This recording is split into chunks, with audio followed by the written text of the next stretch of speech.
I couldn't believe that Liu Kang welcomed me in Earthrealm, or that he thought me worthy to study with his Shaolin masters. After a lifetime of wishing for one, I finally had a home. But my joy was tempered as I thought about Serena. My shadow sister was still under Quan Chi's yoke, and she deserved a life free of him as much, if not more, than I. Quan Chi and my other sisters proved tenacious, but they were no match for my blade.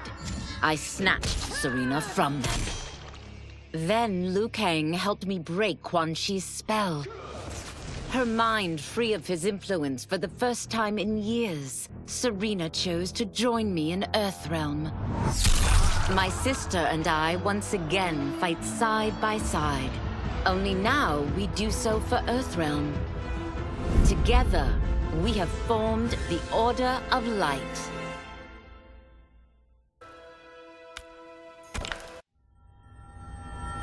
While the regime had changed, little else had. My people still suffered in silence, ignored by the rest of Outworld. Though now I knew Empress Melina's secret, that she was also afflicted with Tarkat. If anyone would help, it would be her. But how to get an audience? Syzoth. He was the Empress's new emissary to the Zaterrans. I asked him to introduce us. At great personal risk, he agreed.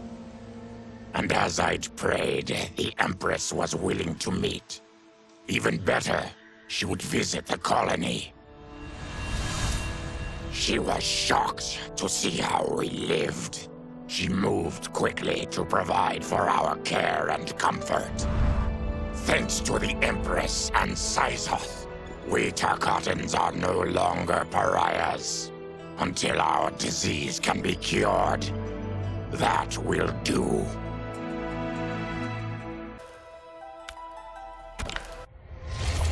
Though the barriers between timelines had been rebuilt, there was no question that they could again be broken. Protecting this timeline would require eternal vigilance, so that it could not fall victim to further outside aggression. But nothing in my countless lifetimes had prepared me for this task. In none of them had multiple timelines ever coexisted. Monitoring them for threats was an entirely novel problem. It would require a novel solution. I discovered that though the timelines no longer touched, their meeting had left them intertwined. I can now secretly surveil all timelines, keeping watch for potential danger. It pleases me to do this service for the new era.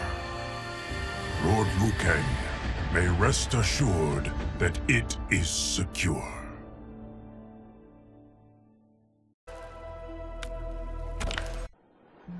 Quan Chi's defeat had cost me everything.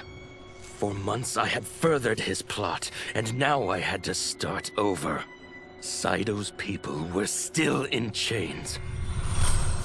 That's when Rain approached me. On the run from Empress Melina, he was desperate for help. And though I'd had my fill of sorcerers, this one was different. I agreed to provide him safe haven. He agreed to help topple Saito's government. And topple it we did.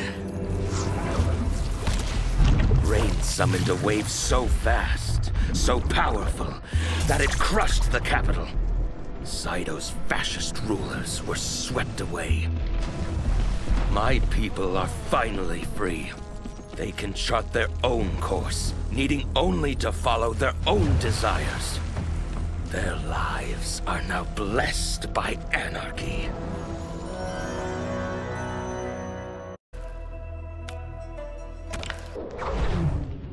Since this whole thing kicked off, I'd wondered why Liu Kang chose me to be a champion. I mean, sure, I was killing it as a martial arts star, but it's one thing when it's all for show. It's different when you're playing for keeps. Then Liu Kang let me in on his master plan.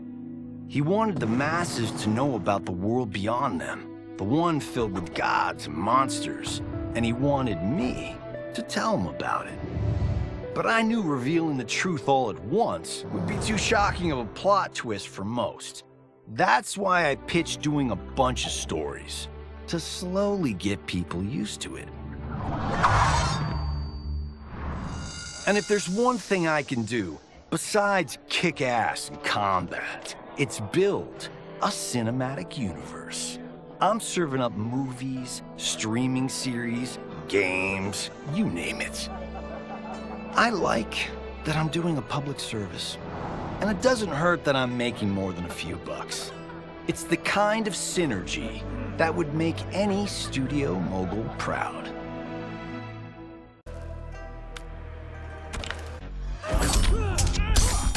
I wasn't looking for allies against the Yakuza, but I found one in Special Agent Jackson Briggs. He'd heard gangsters plotting to kill me on a wiretap and came calling, hoping I'd be his informant. We planned to part ways when we got the job done, but then Shang Tsung showed up to steal Sento. Needless to say, Jackson had questions. It blew his mind to hear that the stories in Johnny's movies were real. Once the shock wore off, Jackson quickly sized up the threats Earthrealm faced. To deal with them, he got his bosses at the FBI to form the Outworld Investigation Agency. When he asked me to sign on, I hesitated. After all, me? A government agent? But it's an important job. And more importantly to me, an honest living.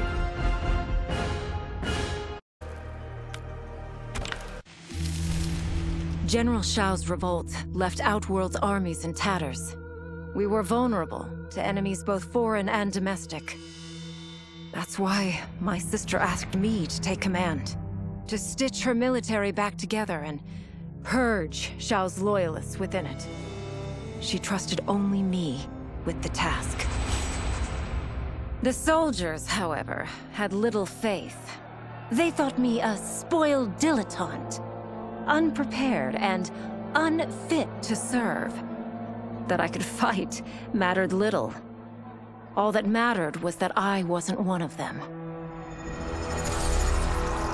I finally earned their loyalty by orchestrating an epic victory over Shao and his rebels. Though the general himself escaped, his forces were smashed. For as long as I am able, I will lead the Empress's armies in defense of Outworld. Through strength, we will achieve peace.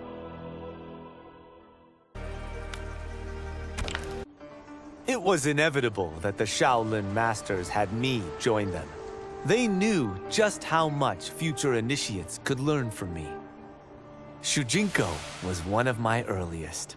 His ability to absorb anyone's powers and skills was amazing. With the right training, he could become our greatest champion. I knew that I alone could give it to him. But as his proficiency grew, so did his ego. In love with himself and his power, Shujinko became a threat to the realms. He hadn't learned humility, because I wasn't the one who could teach it. I should have listened to Raiden's warning and not tried to train Shujinko alone. After he was subdued, Shujinko's accumulated abilities and memories were taken from him. He is once again a new initiate, ready to begin his training. This time, Raiden and I train Shujinko together. He will become the champion he is destined to be. And I will fulfill my duties, humbly and cooperatively.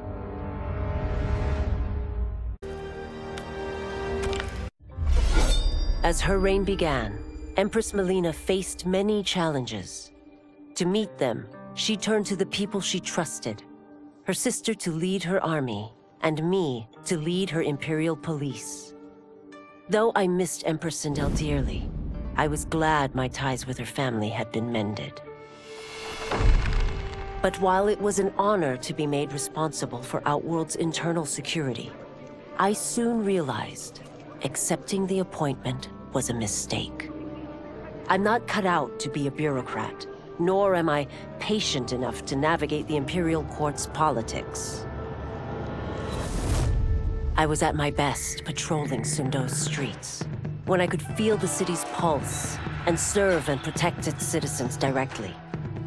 That's why I resigned my post and resumed my role as Sundo's first constable. I end each day knowing I've made a difference.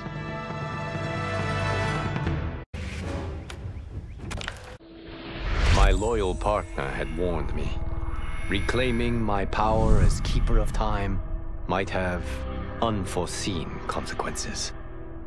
In this, as in most things, he proved prescient. The process I had undergone did irreparable harm to my body. Taking back my power had cost me my immortality. While my lifespan would still stretch across eons, I would one day perish.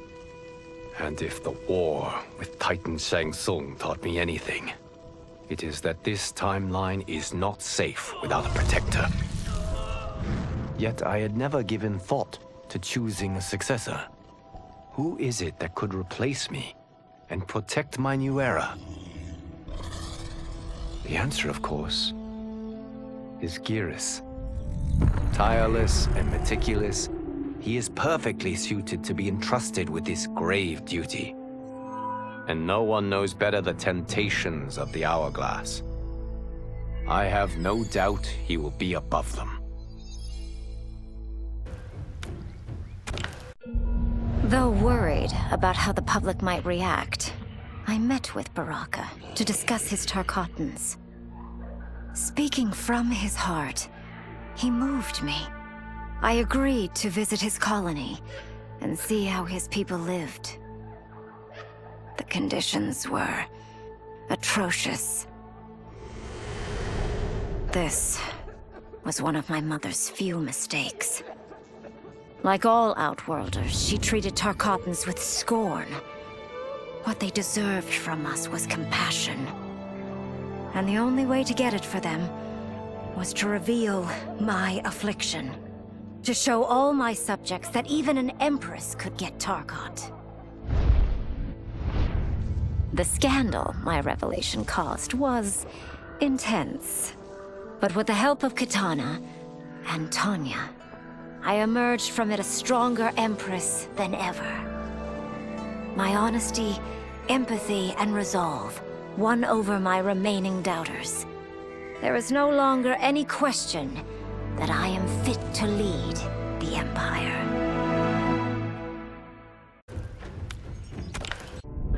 Quan Chi's plot collapsed. Along with it, my plan to secure new beings to feed my starving people. Because I'd advocated for partnering with him, I was held responsible. If I didn't seize for Viternus' new feeding grounds, the Coven would banish me. But then, I had a revelation. I didn't need to conquer realms to feed my people. I simply needed to capture enough beings to breed them. Once they multiply, Viternus will have a limitless, renewable source of food. And I only need a few thousand to start. A number so small compared to the billions in the realms that no one will notice as people go missing. But it will be more than enough to establish our breeding stock and feed a ravenous Viternus.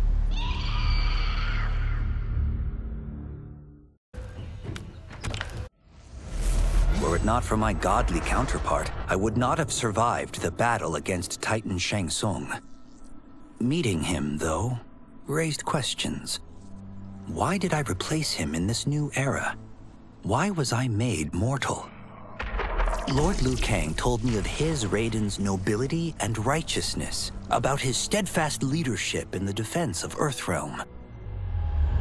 He also told me about Raiden's dark side, how he could be consumed by rage and cast aside the rules he otherwise lived by. Making me mortal and incapable of such anger was to keep me from following in his footsteps. Though I understood the reasons why, I felt I had been done a disservice. To survive the coming battles, I may need the edge that only great rage can bring. As the Shaolin couldn't aid me, I sought out someone who could. Someone to stoke the fire within me and teach me to master it. For this, I could have no better teacher than the Shirai Ryu's Grand Master.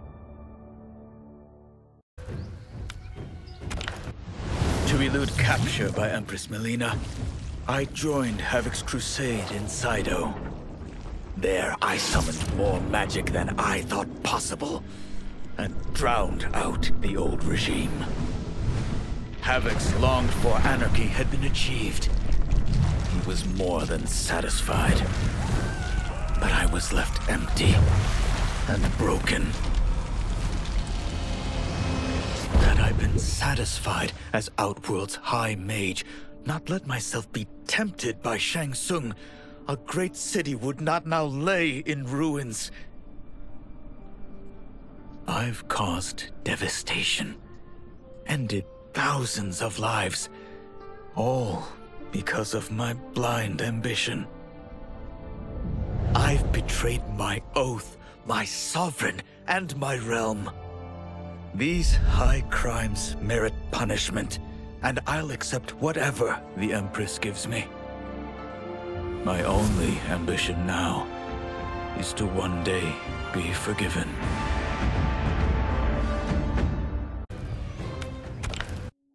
With General Shao freed from prison, we began raising a new army against the royal family. Though many were eager recruits, few were good at soldiering. It was so bad, the general was forced to change tactics. He decided that we needed a doomsday weapon. That weapon isn't a thing, though. It is a monster. Onaga, the Dragon King. The general told me the old legends were true, that his ancient ancestor defeated Onaga, trapping him deep inside Mount Sagan. The Dragon King is still there today, his pent-up fury waiting to be unleashed.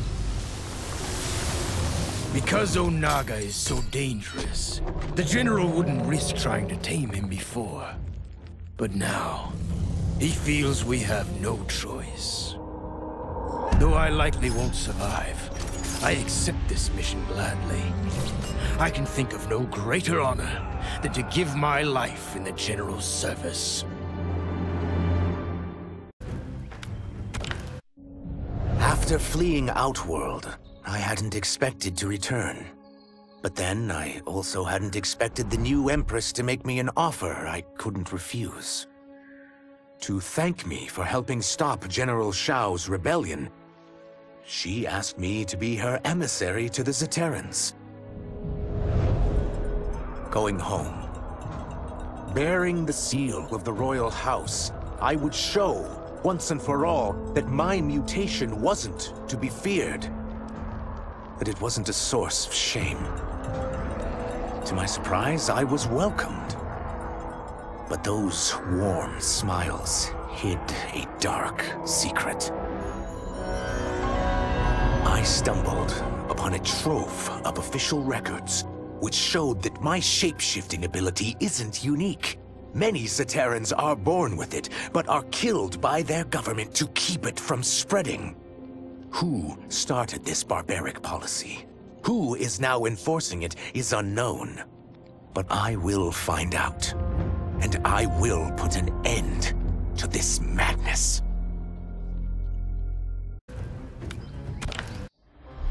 No sooner had Titan Shang Tsung been defeated Then Bihan and his loyalists hunted us down. Outnumbered, we fled to Japan. There, we sought refuge from an old family friend. As children, we played together. But Harumi Shirai was a woman now, the head of her clan. Her strength, beauty, and intellect awed me. Also incensed by Bihan's betrayal, Harumi agreed to help me forge a new clan, one that would stand against him and defend Earthrealm. Her aid proved invaluable, and as time went on, we grew closer. To honor Harumi and pay respects to my new bride, I named the clan after her, calling it the Shirai Ryu. Now the battle against my brother begins in earnest. The Shirai Ryu won't rest until Bihan is defeated and the Lin Kuei's honor restored. After escaping Lei Chin prison, I was hounded by the Imperial Police. I needed a place to hide and to recuperate while I plotted the best way forward. I knew the remote canton of my youth would be perfect. To escape capture, I traveled by sea. Little did I know that a gargantuan storm was brewing. My tiny craft was smashed apart. I closed my eyes, waiting to drown, hoping that the Netherrealm wouldn't claim my soul. But when I reopened them, I found myself not in hell, but on a deserted island. From its ruins, I could tell that great sorcerers had once lived there. In the caves beneath the ruins, I found what I can only describe as a well of souls. Once I learn how to wield its power, I will become invincible.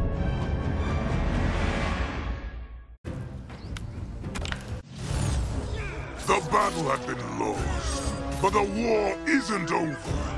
I won't stop fighting until I take Outworld's throne. That they thought Lei Chin prison would hold me is laughable. Once free, I began planning my next campaign. I would need an unstoppable army to overthrow Melina. Unfortunately, most of my former soldiers lacked the courage to rally to my standard. Rebuilding my army would require finding new recruits. And that task is proving easier than expected. Outworld's golden age has left more than a few behind. Without hope, without power, they eagerly heed my call to tear down Melina's government.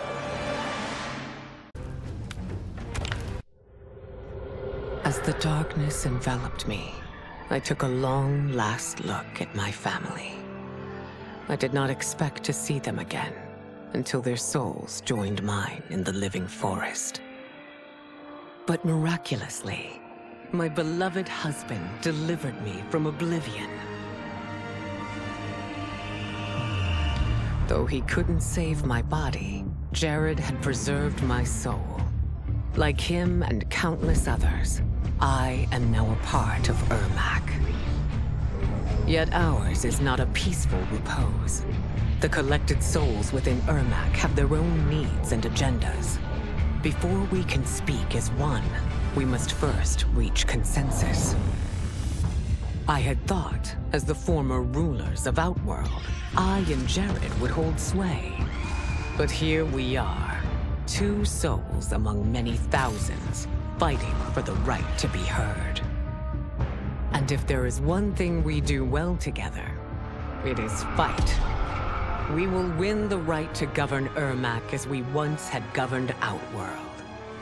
And we will rule for the benefit of all.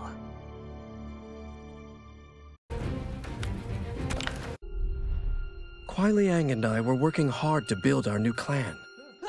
But even with the help of his close friend Harumi, it was difficult. The biggest problem was finding the right initiates. Then, one night, while walking outside Harumi's compound, I was attacked. I thought at first it was a Lin Kuei assassin, but his strikes were too uncertain, too angry. My attacker, it turns out, was a boy. Homeless and hungry, his assault was born of desperation. He needed money so that he could eat. It was like looking at myself 15 years ago. I would have ended up just like him if the Lin Kuei hadn't taken me in. So I took the boy to Kuai Liang, who also appreciated his fire. We made him our first initiate. The boy's name? Hanzo Hasashi.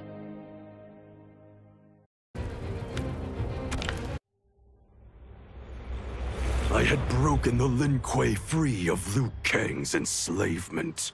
We were now masters of our destiny, and could take our place among Earthrealm's great nations. But taking and holding territory would require a vast army. I needed more fighters to make our presence felt. Then I recalled Shang Tsung's dragon warriors. An army of them would be unstoppable. But trafficking in such strong magic would surely draw Liu Kang's attention. Sector advised that we avoid detection by building our army using science, not sorcery. We've invested much into this endeavor, and we are beginning to see results. Once again proving the depths of Sector's genius. When we are done, all of Earthrealm will honor our desires and heed our demands. If not, they will face the Lin Kuei's wrath. Until recently, I hadn't met Li Mei, but I had heard the stories. How the Umgadi's matron superior blamed her for not preventing Emperor Jared's murder. How she quit in disgrace rather than accept punishment. But those stories didn't fit the woman I now knew. Li Mei would never have been so negligent. Eventually, I uncovered the truth. The failures and mistakes which led to the Emperor's murder, they resulted from poor decisions made by the matron superior themselves. They made Li Mei their scapegoat. When the Empress found out, she wanted the Umgadi disbanded. But I convinced her that it could be reformed. To make sure it did, she put me in charge. I am humbled by this sacred responsibility. The Umgadi, my sisters, they are my life. I will not let them be brought down by the acts of a selfish few.